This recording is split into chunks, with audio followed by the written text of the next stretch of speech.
कक्षा 1 मानक हिंदी व्याकरण। पहला पाठ, आओ भाषा सीखें। बच्चा इशारे से अपनी बात माँ को बता रहा है, माँ उसकी बात को समझ रही है। अध्यापिका श्यामपट्ट पर लिखकर बच्चों से पूछ रही है, बच्चे उसकी बात को समझ रहे हैं। चिड़ियाघर में गाइड बच्चों को शेर के बारे में बता रहा है, बच्चे उसे सुनकर समझ रहे हैं। कक्षा में बच्चे अपना लेखन कार्य कर रहे हैं और अध्यापक उन्हें समझा रहा है। अंकित और अक्षय आपस में बातें कर रहे हैं और बोलकर एक दूसरे की बात समझ रहे हैं।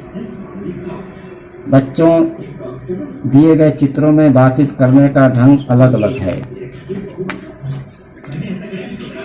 बच्चा इशारे से अपनी बात कहना, अध्यापिका का बच्चों से पूछना, बच्चों का सोचना, गाइड का बताना, बच्चों का समझना, बच्चों का लेकर कार्य करना, अंकित और अक्षय का आपस में बातें करना, ये सभी भाषा के रूप में हैं। भाषा वह माध्यम है जिसे हम बोलकर या सुनकर एक दूसरे के विचार को समझते हैं।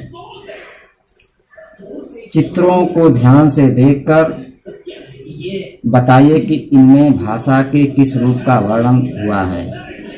यहाँ इस चित्र में लिखित भाषा का प्रयोग है, यहाँ मौखिक भाषा का प्रयोग है, यहाँ लिखित भाषा का प्रयोग है, यहाँ लिखित भाषा का प्रयोग है। सही वाक्यों के सामने सही और गलत के सामने गलत का चिन्ह लगाइए।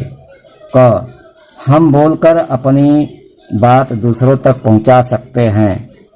हाँ, इसमें सही का निशान लगाइए। ख, पशु पक्षी भी अपनी बात दूसरों तक पहुंचा सकते हैं, यह गलत है।